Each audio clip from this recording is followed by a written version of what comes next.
Okay, I hope it is. Let's start with a word of prayer. Dear God, thank you for the opportunity to meet with your people around the world, for the opportunity for us to investigate together, discuss, and learn from one another. This is a precious time that we're living in, and we are hoping that we make the most of the opportunities that you so graciously give us. I ask you and I thank you for all of these things in the name of Jesus. Amen. Okay, everyone, thank you for again the opportunity to be here. Um, I have a quick question. Am I being translated? No? You are not, and you are not being recorded, so you can speak as much as you want. Okay, so I'm not being translated. Perfect. Just want to make sure because sometimes there's a translator over there. Uh, I would like to know if you people enjoy having, are used to the conversation, like we go back and forth among us, questions, comments. I would like to hear from you, uh, have it more dynamic. Is that okay, or how do you prefer?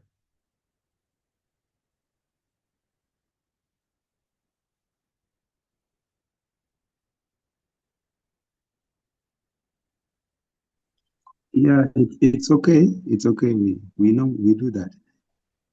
Okay, I'm glad. Um, well, let's start with a couple of questions, and I hope everyone can participate. Uh, that'll make it also easier for me. Um, so let's begin with the question of why why are we having this study today? How do any of you understand the reason uh, we are having these studies about the Sunday law? Why are we even talking about this? Who wants to go first?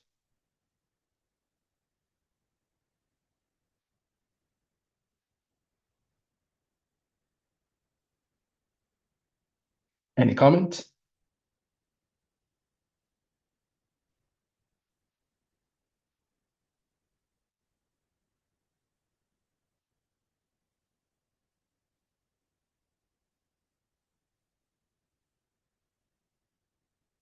Should I choose someone to try to answer? I'm gonna go by. Oh, Ake has. You have your hand up. Yeah. So for me, I think it's because the we are in the period of Sunday law, and then also our understanding of Sunday law has to be more up to be updated so that we can clearly know how the Sunday law waymark or the events connected to Sunday law are happening. And we also know that in the past there was a way it was taught, more especially from Adventism, and then also there are changes that have come in, and then we need to know we have to connect the changes with the events that are taking place around us. I think that's why we're having the discussion of Sunday law. Okay.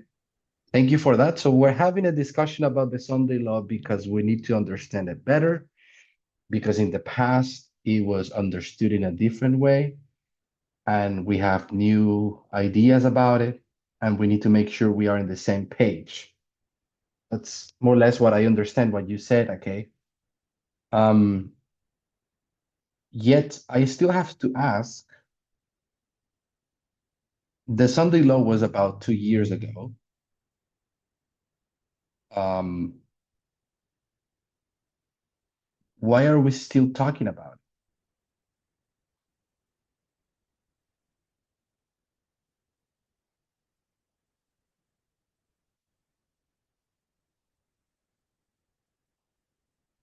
That's a follow-up question for you or anyone else who wants to answer.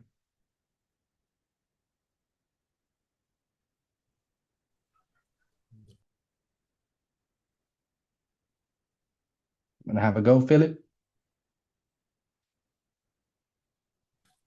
Yes. Please.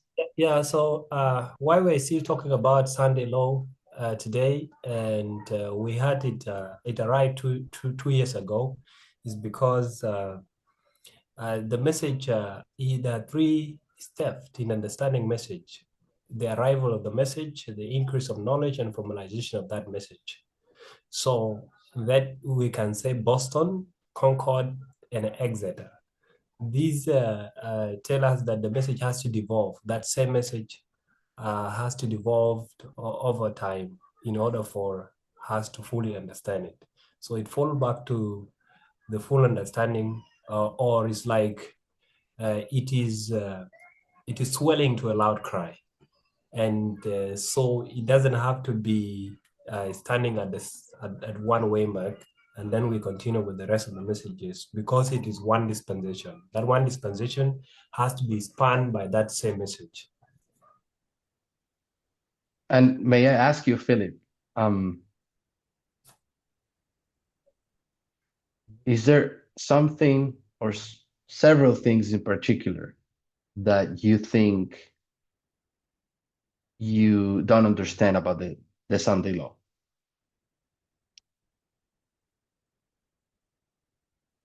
Okay. I don't think there are certain things, or there is much, though I'm not really sure right now. But what I'm sure is the message has come, and we have to have one united voice on this message. And that one united voice, and then we now go with one united voice. So initially, when it started, we had different though the same context. So we had different voices speaking a little bit differently from one another. And as we go over time, the voices are converging. We are meeting on the way, and so the understanding is becoming more profound. Members will not be confused, and people now have one core message as a Sunday law message. I think that is. And in that process that you're speaking about, do you have any particular aspect of this message that you think we as movement or members still have difficulty either seeing it or accepting it?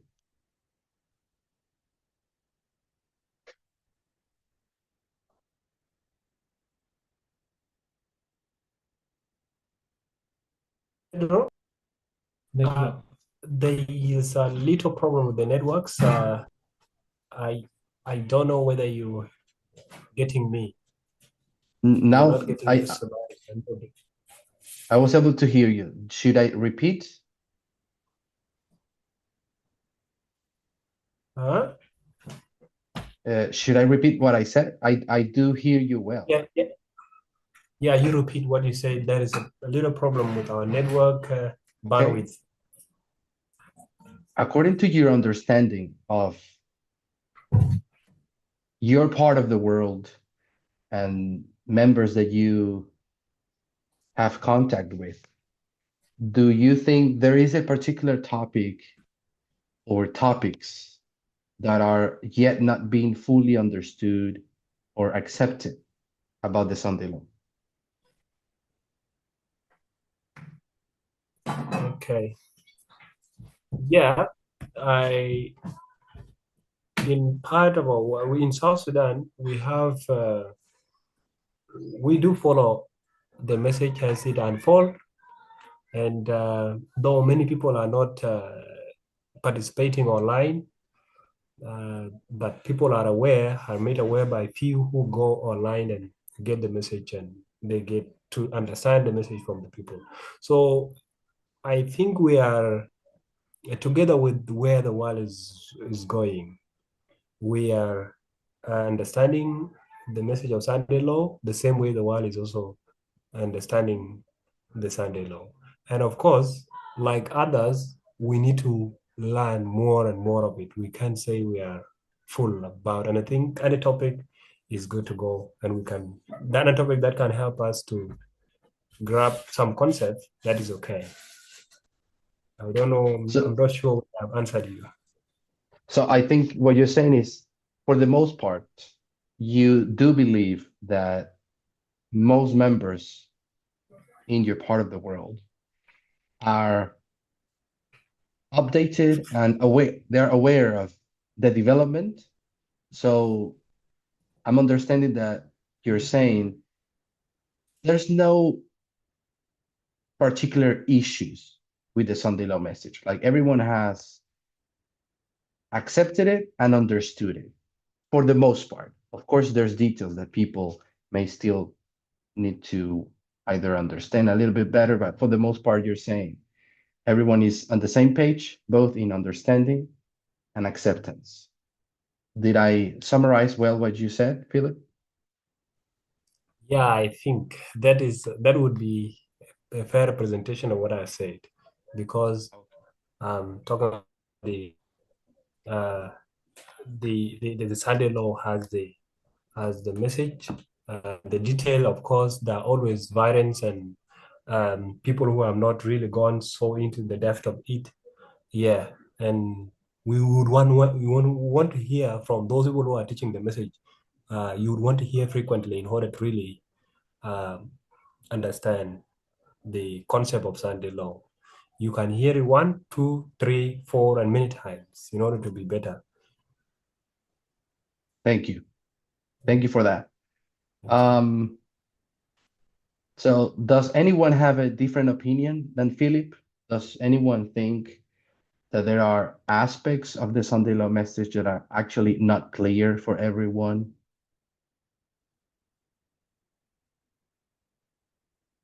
I'd like to know if there's any other opinion about it.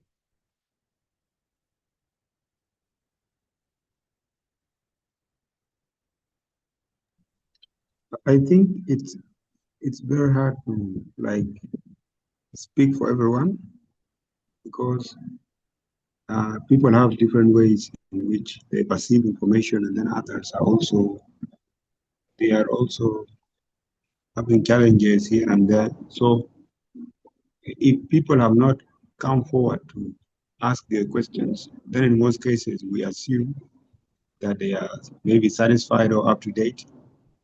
But of Mhm. course, last week I think we were asked to send our messages, our questions in advance so that you can maybe handle them during the presentation. But members are in there. What I can just say in brief is that the people are there. They have now joined. So in case they have anything concerned, they can speak. Maybe if they're in groups, they can say go to the front of the mic and then they can ask a question directly to you. So that's what I can say. Thank you. Thank you. I ask you because I didn't receive any written questions. So because I didn't, I want to make sure that people ask their questions if they have. I can accept that's okay. People really don't have any questions. But if they do, that is the actual points where we should spend time together. I see a cow. You have your hand raised. Yes, hello. Hi. Yeah, I've gotten something that I want to ask about the Sunday law. Okay. Yeah, because there's one thing that we've connected with Sunday law that I haven't understood well. I have teachers who have presented it on board, but still up now I'm struggling, so I haven't gotten the clear understanding about it, and that is the connection between the Sunday law and the Quintus maximum gauges. So that's where my complication is, because I don't really understand well what is the connection there. So I want help maybe to be explained well. Thank you. Thank you. That is an excellent question.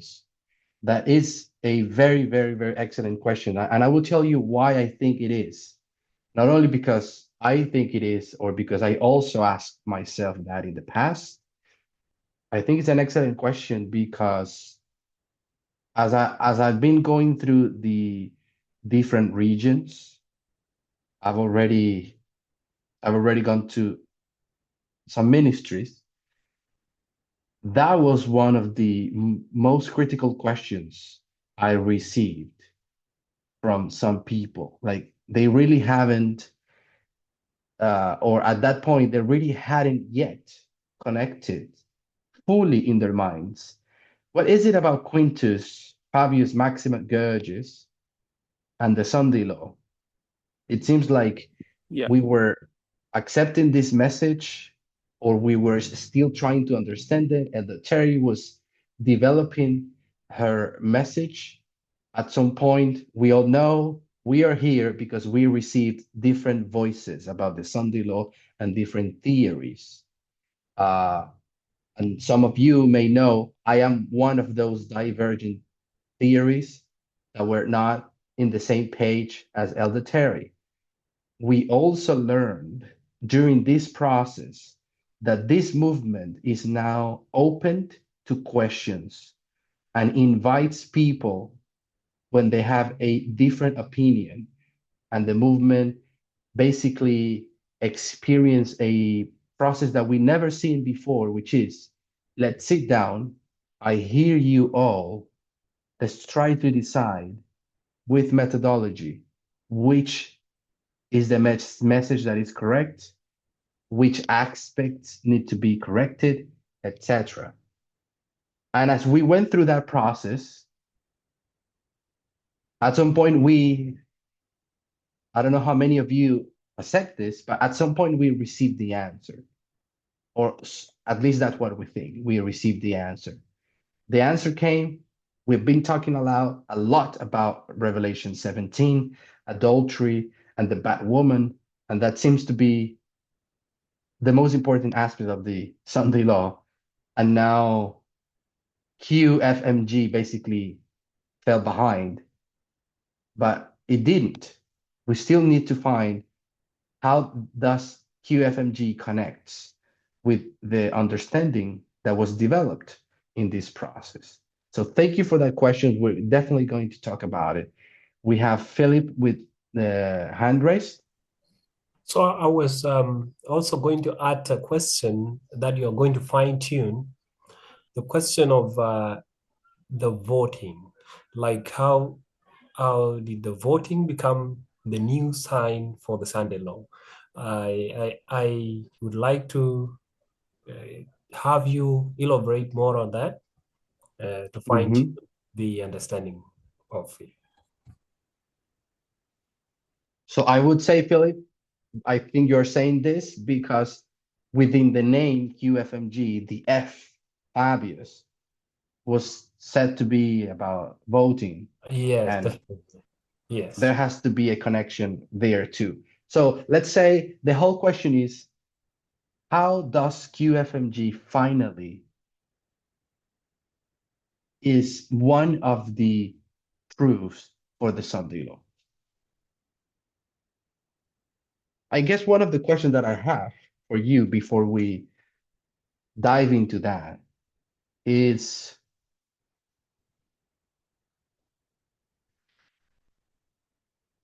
all of you, or I guess most of you have said that South Sudan, it's following up with the messages, the development of the Sunday law message. That means that you are all aware of what is the answer about the waymark of the Sunday law, July 18th, 1844, 2024. And I guess you all accept that. What is your main proof for that? I would like to know. But I have someone who just raised his hand, Deo or DU Simon. Please go ahead. Yeah, I greet you. Thank you. Yeah, Oh, yeah, July 18, we agree, but the problem, we don't all agree on July 18. Some people also pick their own month in the election. And that is what was not pointed out before.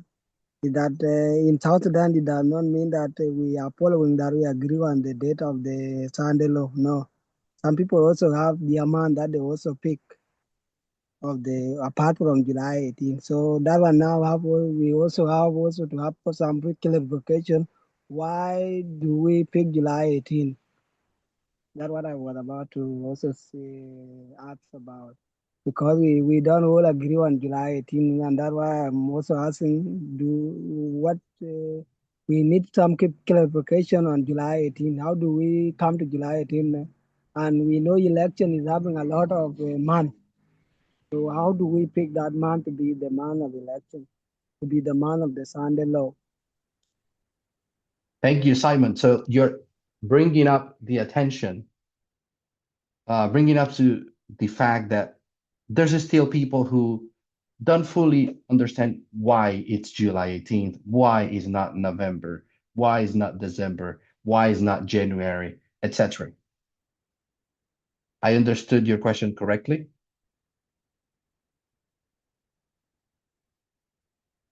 I hope I did. Okay.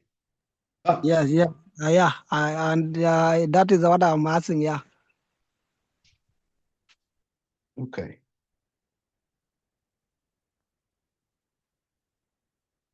Perfect. So I'm gonna share my screen quickly.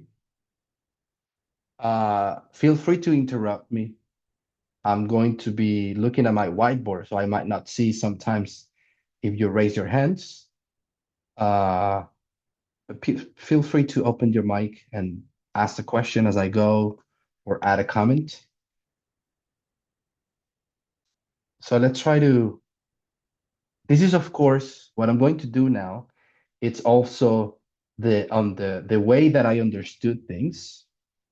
It is of course a recollection, a gathering of studies of the people that have given studies about the Sunday law, the whole process, the whole development, but it's going to be the way that I understand it.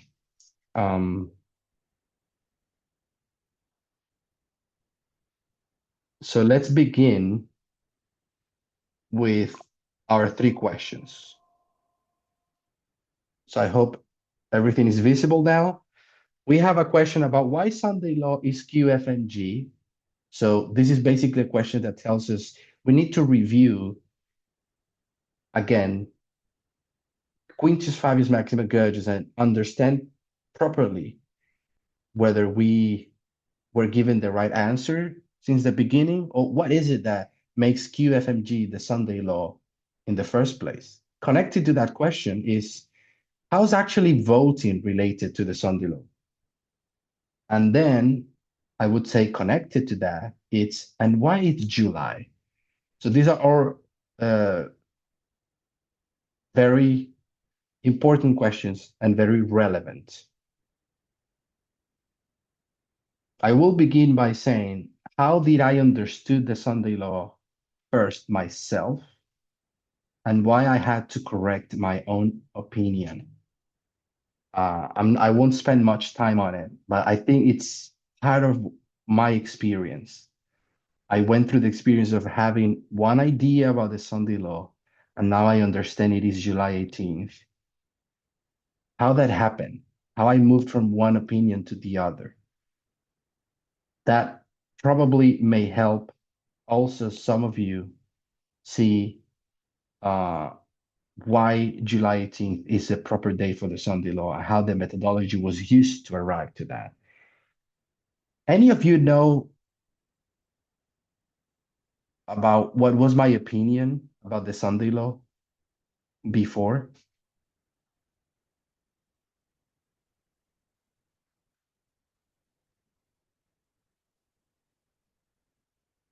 Even if you don't know, do you remember what were the options of Sunday law? The options of Sunday law, we had November election, Mm-hmm. And we had January, was it January 16 and January 20?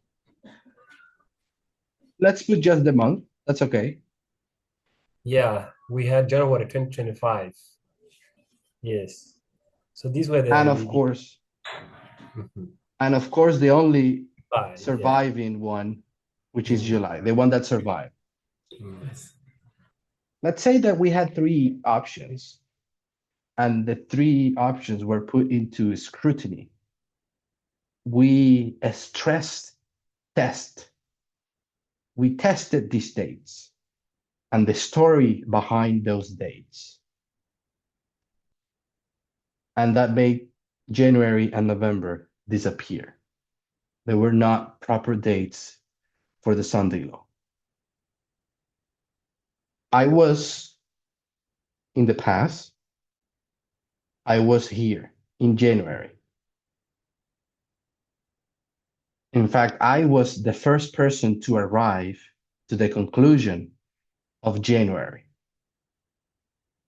I developed that study, studying Acts 27, and I made some methodological mistakes in Acts 27 that made me arrive to January. But you may ask, okay, you made a mistake studying Acts 27. You arrived to January, but how is it that you still arrive to almost the same year? Like July to January is only 6 months apart. And then the person who arrived to November, how is it that arrived to November also of the same election year?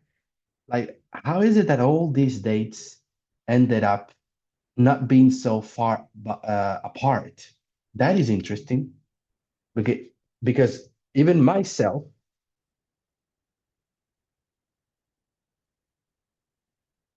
okay, I'm listening to some people needing time for translation. So I guess I should go a little bit slower. Yeah, it's only that it is not it's not systemic like being electronized, but yes, it is a local one. So what you do, they're just requesting so that you pause, you will be pausing, and then only that you will not know. So just Okay, I will go a little bit slower. yeah. Sorry about that, Martin. Marin. I'll try to go a little bit slower. So what I just said is, you look at the three dates, and they are very close to each other. So let's talk about first why we agreed on the timing. Timing being the election cycle of 2024. Even when we say January 2025, it's still within the election cycle. I don't want to spend too much time here. I just want to say that all theories agreed on one thing, that the arrival of the new Trump administration was the arrival of the Seventh Kingdom, and that the arrival of this administration, Trump 2.0, would be the Sunday law.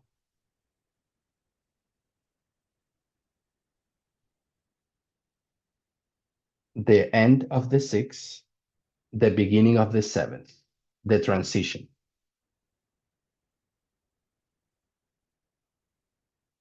The point of the transition would be the Sunday law. We all agreed upon that. And we all agree that it would be the new Trump administration. There are ways to arrive to this conclusion, but the easiest of all is, let's move back in history and we talk about the transition between Kingdom 1 and Kingdom 2. How does the transition of Kingdom 1 to Kingdom 2 happened? Any of you remember?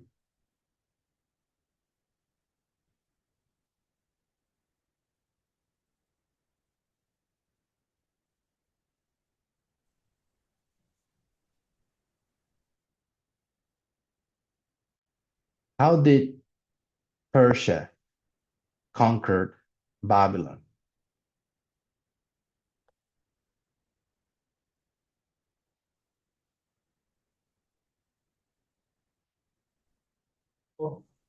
If I can come in, Yeah, please. yeah, Persia conquered Babylon through drying up the great river Euphrates. And Huh? they come through, they dry up the river Euphrates and then pass through the river Euphrates and into the So Babylon. Philip, you're saying that it was a military action. Is that Yes, correct? yes. So it was a violent takeover. Second aspect we need to ask. The first one is it was a military conquest. The transition had to do with a military action. That's one. The second thing is what territory was Babylon and what territory was Persia? Were the same territory or a different territory?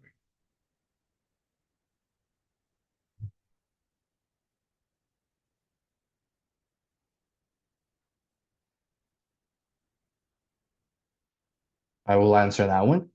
We know that they were different territories. So it is the conquest of one country over there, this country over here, and then they conquer.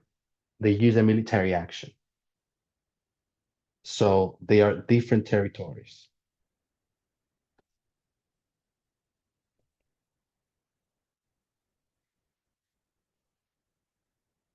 So because they are different territory, they use military action back in the day. And when we go to the other kingdoms, the second, the third, the fourth, we will always see at least the aspect of violence.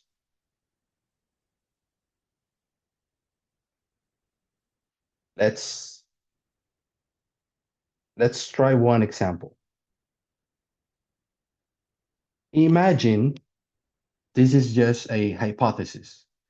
Let's imagine, people, that we are in the year 2021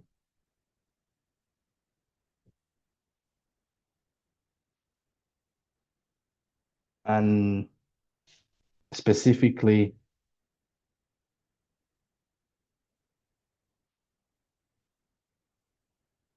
January 6th. And let's say that Trump and his followers, they succeeded with the attack of the Capitol. And Trump was president after 2021. So he was president here.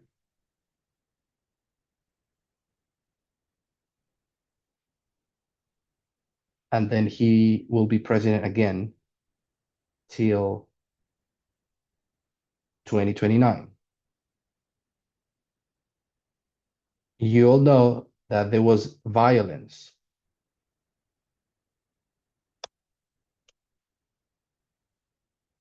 in January 6th, but he didn't succeed. If he had succeeded, what waymark would be this?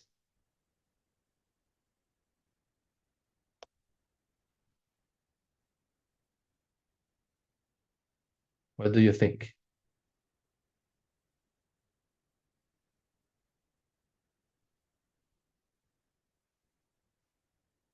Had Trump succeeded in January the 6th? of 2021?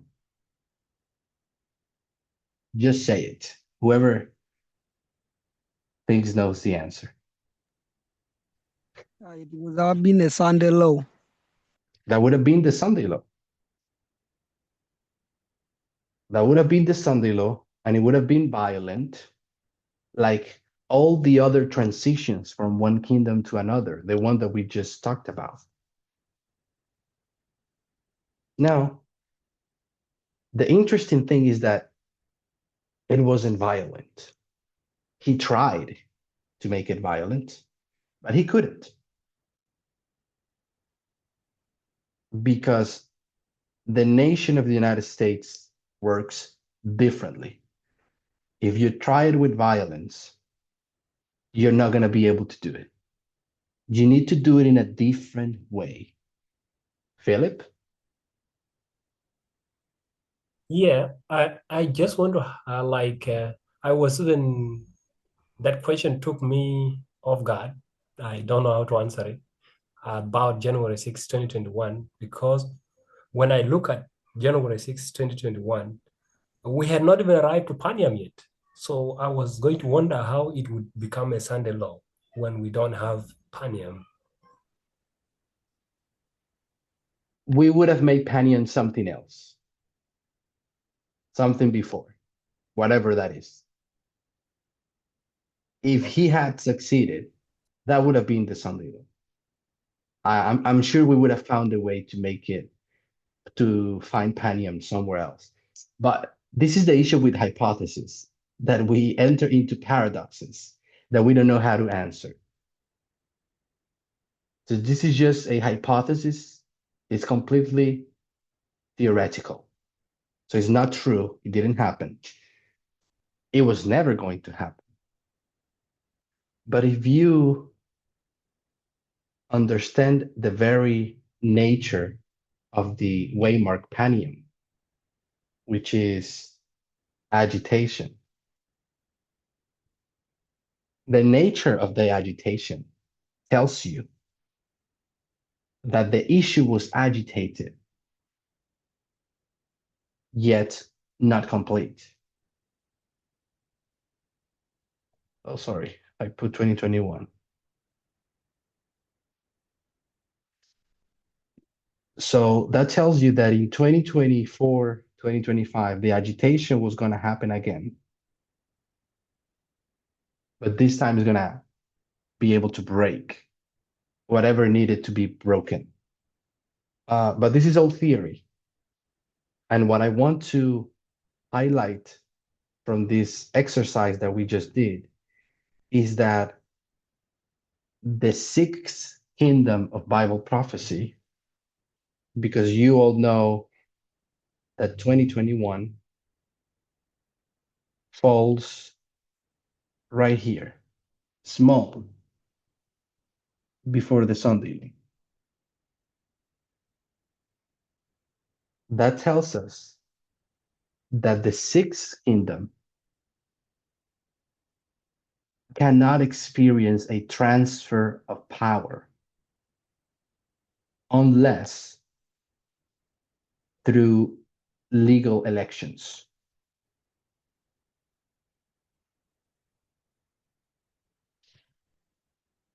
Just by looking at the event of January 6th, the seventh tried to arrive by force, but it couldn't.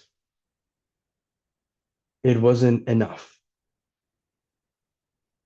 The seventh needed to arrive legally through elections. I'm not using any methodology. I mean, not methodology. I'm not using any Bible verse to prove this. I'm proving it just by looking at the events. The seventh tried violently in 2021 and not succeeded. That tells you right away they only will able to do it if they do it legally through an election. And that's why we have July, November, and January. because we believe that it would be the transfer of power, the arrival of the new administration that would mark the transition from the sixth to the seventh. And that would bring, and whatever is the beginning of that transition, that would be the Sunday law. So another way of seeing this is the following. Let's say,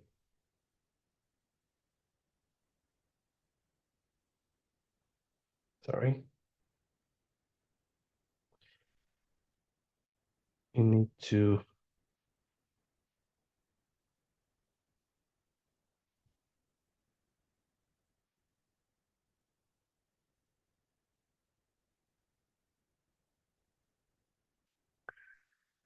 if we, for example, go to Revelation 13:10, it says, he that leadeth into captivity shall go into captivity. He that killeth with the sword must kill with the sword, must be killed with the sword. Here is the patience and the faith of the saints. This verse, it's talking about, oh wow, I don't even know how.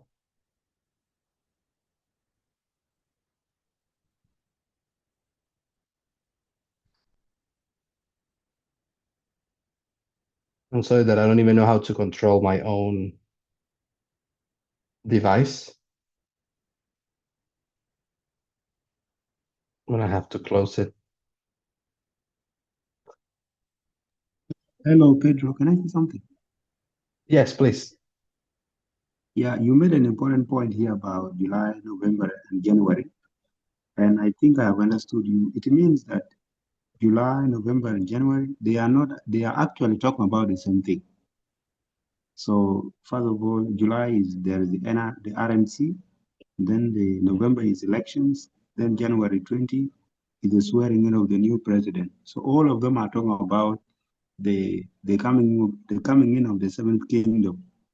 The only Yes, problem was when do we start it? When do we start? And that is why the starting point is July. But all of them are relevant to the Sunday law.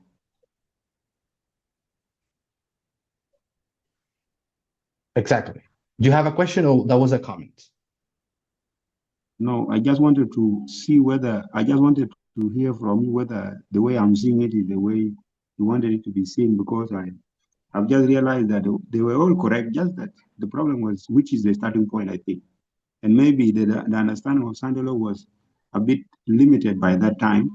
But I think now, since we have understood it is about the coming in of the seventh kingdom, it means that all those points are pointing, all those waymark, July, November, and January, they are all talking about the Sunday law, the coming in of the seventh kingdom. But the starting point remains to be July, because it was the first. So yes, you are right. All of them are talking about the arrival of the seventh kingdom. But only one of them is talking about the beginning of that arrival. Meaning, January was about the beginning of the administration according to the Constitution. The Constitution says this presidency begins the 20th of January of 2025. That was the premise of January, because legally it happens there.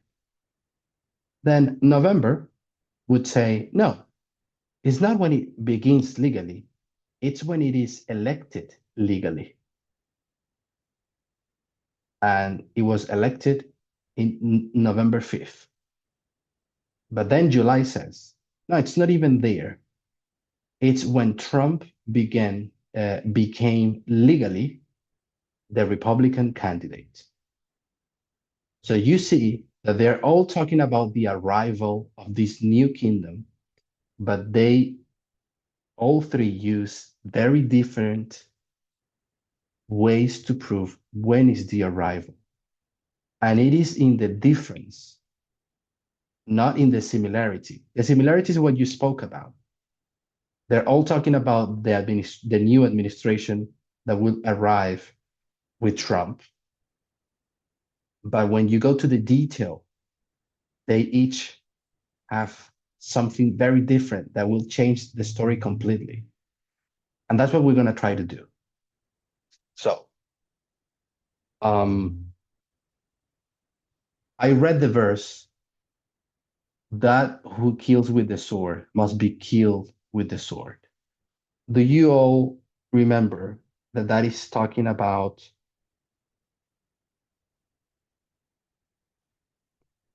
1798, the death of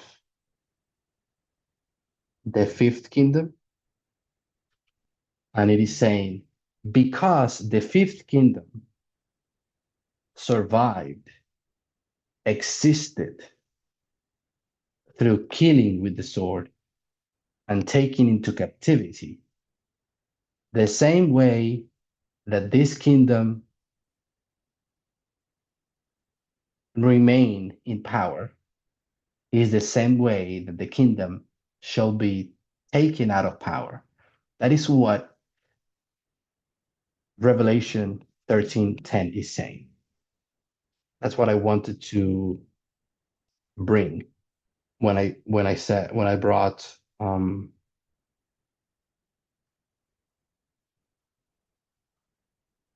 this verse. So we're good there.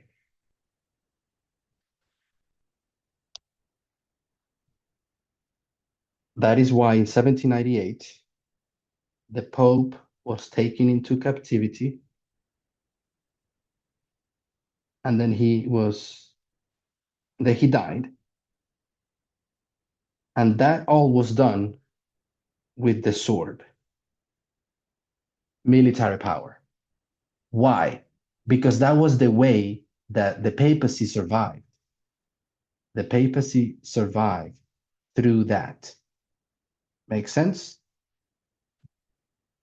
So when we use the same logic, but now about the six, how the six survived as a kingdom? How the sixth kingdom stays in power? What is the secret? Remember, I just said the secret of the fifth kingdom is he that leadeth into captivity shall go into captivity. He that killeth with the sword. So it's by killing and by leading into captivity. Those are the secrets of the fifth kingdom to remain in power. What would be then the tools of the sixth to stay in power? You all know the answer. What is?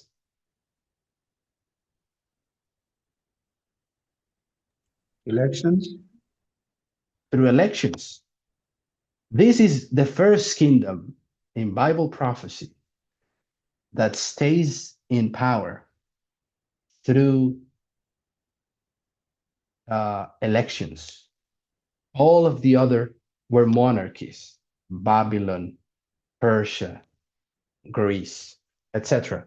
And they all need to use power, military power, to remain in power. But the United States uses elections. If that is what the sixth kingdom uses to stay in power, how is going to be killed? Using the same logic.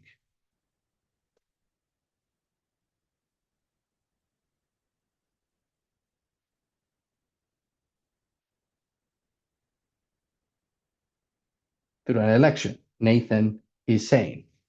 So that is the basic logic. So what I just provided is two ways of seeing why the sixth kingdom had to die through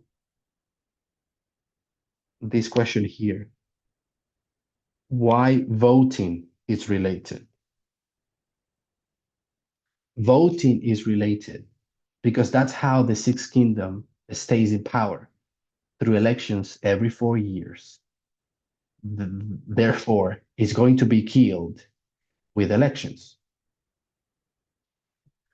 What we need to understand, what we need to broaden is our understanding of elections. We need to fully understand what elections is. And elections is not only November. Elections is not simply election day. Elections is a whole process that begins way before with something called the primaries. Both parties have primaries. It is the process of choosing the candidate. Both parties go to a convention where they decide which candidate is going to be. After the convention, that starts the campaign. The campaign is not only two people, the Democrat or the Republican. They are now officially the candidate. This is the campaign of the candidates. Then there is an actual election.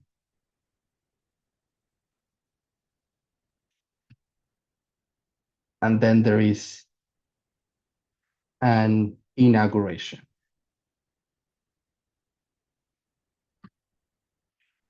All steps and the election, in between election and inauguration, this is transition. This is when one administration is leaving, making sure all the papers are correct, leaving the office ready for the next person. And then the inauguration. All the process, every step of the process is critical. If any of these processes failed, we won't have a legal transition. So when we talk about all of this is the election cycle. This is what we call, I'm going to jump ahead of myself. I'm going to say it. This is what we call obvious, the legal process of the election cycle. The whole thing, it's what?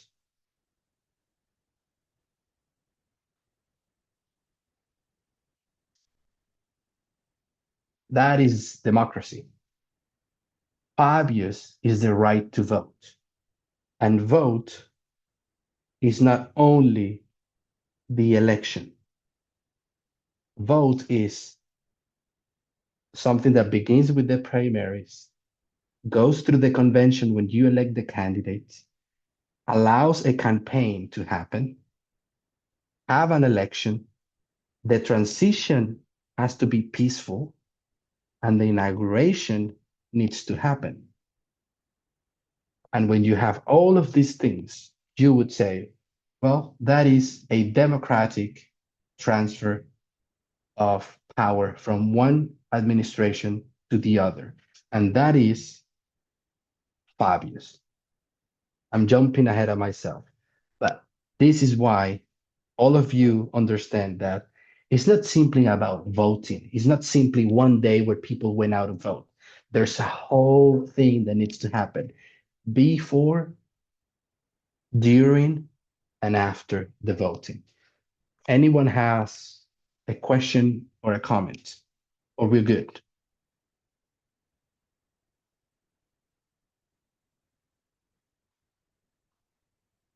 So I'm hoping what I just talked about proves that the sixth kingdom needed to die through the election process, which is the whole thing that I described, and the seventh would arrive through that, would be the new administration. If that's all clear, we know that voting is related to the Sunday law. Now we need to, that would mean, I think, that means that the F of the name QFMG, it's answered as well. We still need to explain Q and MG and July. Okay, let's continue. So I'm going to tell you what happens. I go and I say, I used to say, I would used to say, no, I think the Sunday law is January of 2025 because I have 4 anchors in Acts 27 that tells me this points to January. I don't know how many of you know about that study that I made, but that would be a very summarized way to say it. I had a theory in Acts 27 using the anchors that led me to January 2025. That was my truth.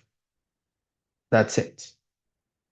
I think I have a question. Let me read it. Hi, Pedro. Studies by Elder Parmenter last year on Revelation 13 and 17 and Daniel illustrated that the transition from the sixth to the seventh kingdom is marked in 1989. Studies in Acts 27 marks 2021 as the transition. Now we mark July as a transition.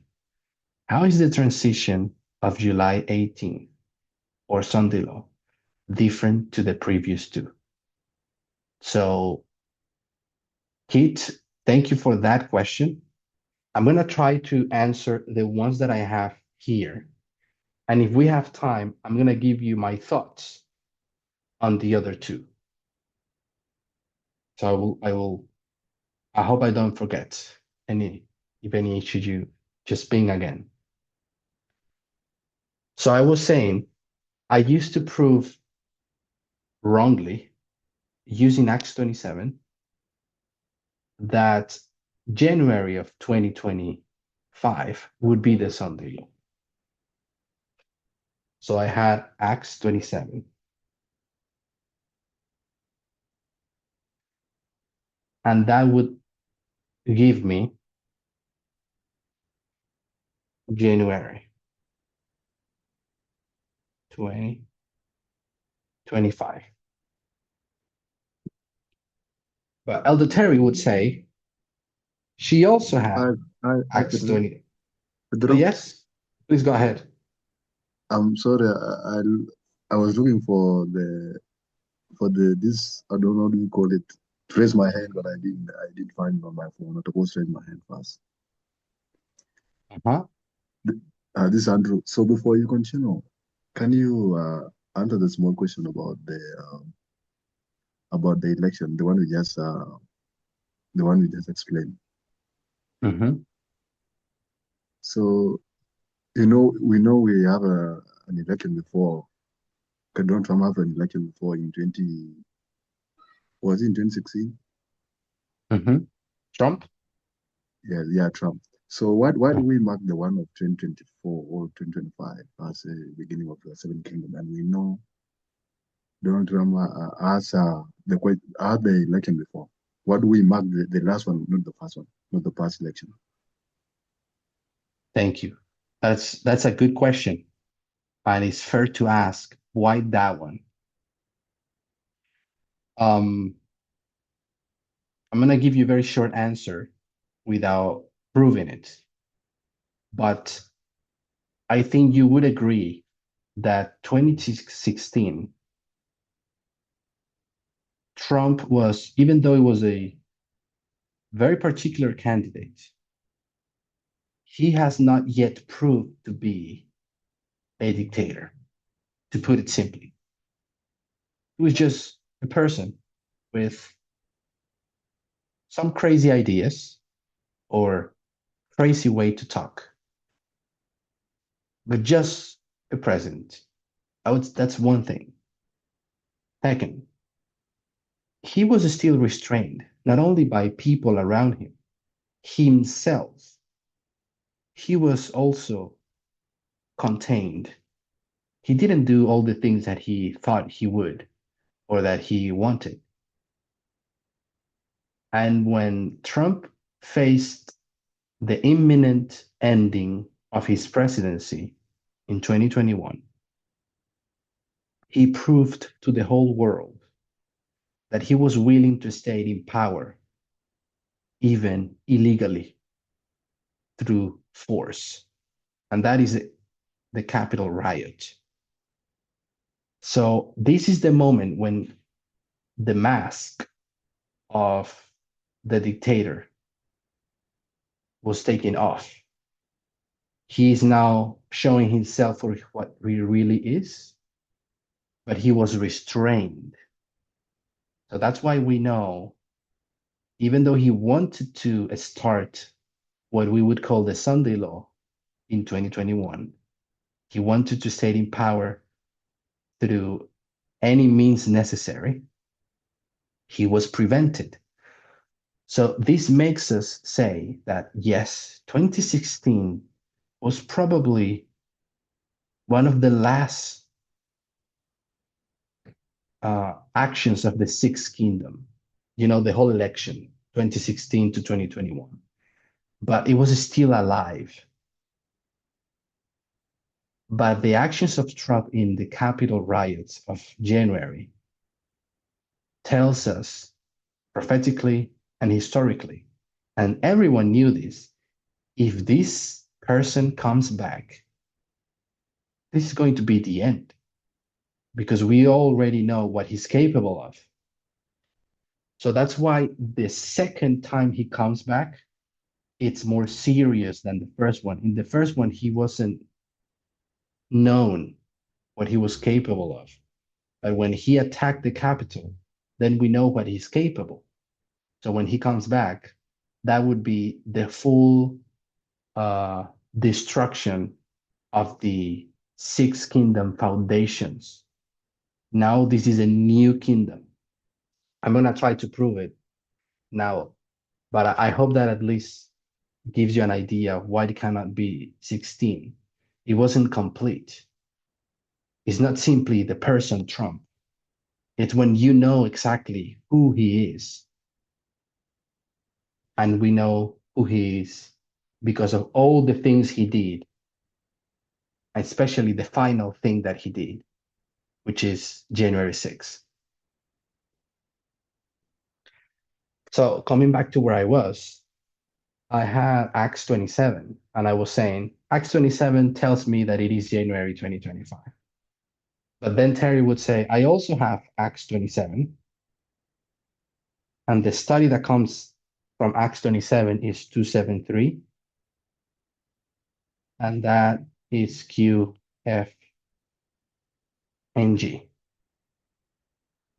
And she would say, and this gives me July 2024. I won't put November here because nobody had a study based on any model to defend November. So I'm just going to put January and July because they at least had some foundation for that. Then the time progressed and Elder Terry developed proofs from Daniel 3 and 6. And the messages were progressing. I'm not going to talk about how Acts 27 progressed, but we know that we are in the Sunday Law Initiative, and we are trying to decide what is the Sunday Law. Andrew, you want to say something?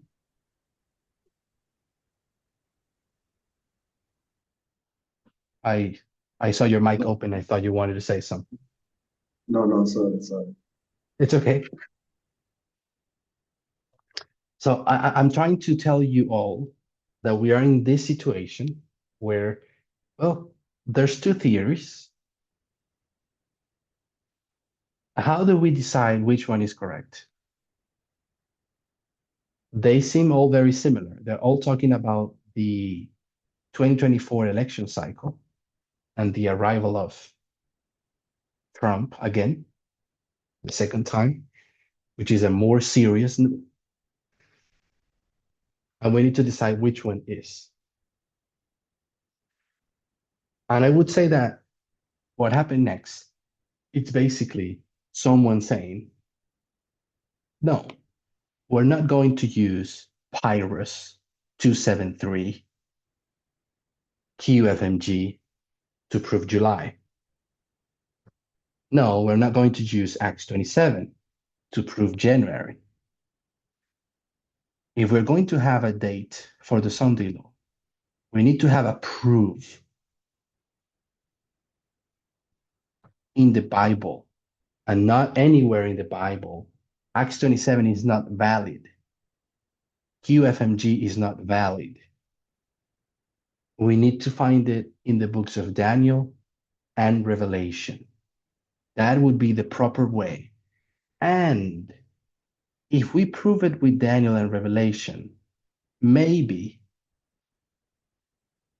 when we find the proof, this one will tell us which of these two theories were correct. So what I want you to see is that me, Pedro, I was using Acts 27 to dictate what Daniel of Revelation had to say, when it had to be the other way around. I have to use Daniel and Revelation to give me the foundation, and then I will adapt Acts 27. It's not the other way around. These are the prophetic books given by God, and Acts 27, it's something that we turned into a prophetic book, but it is not by nature a prophetic book. That is us doing application. That is different. Daniel and Revelation were made to make application, not Acts 27. Do we all follow?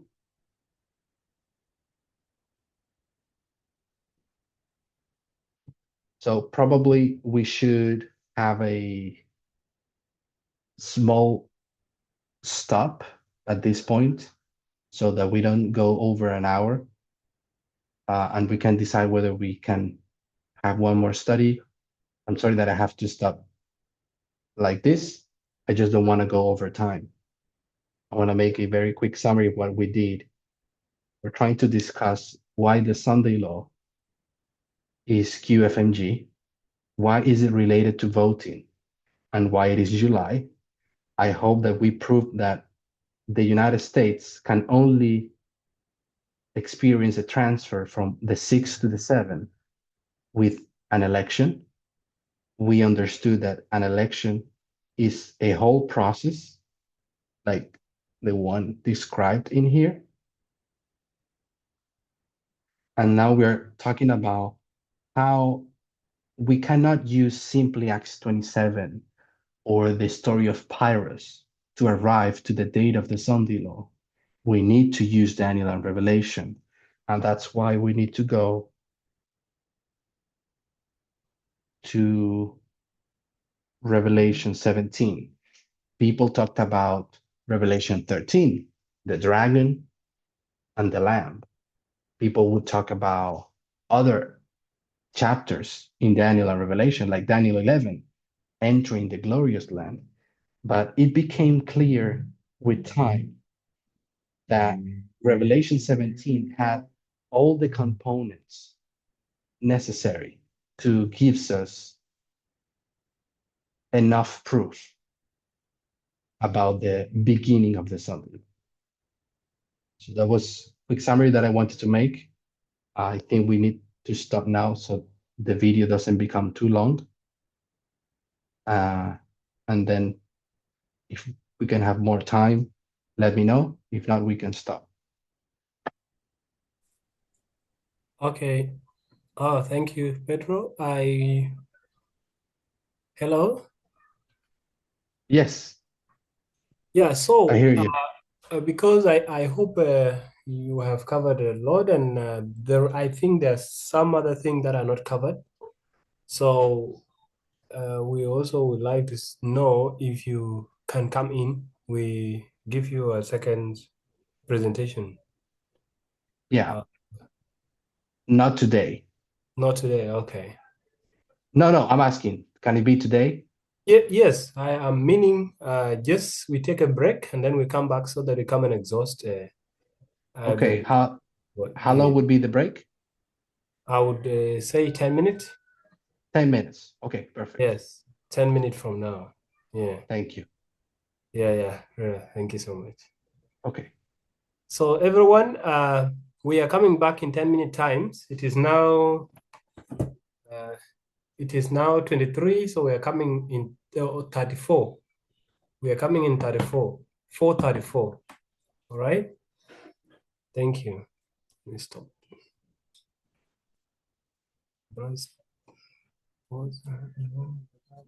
Record.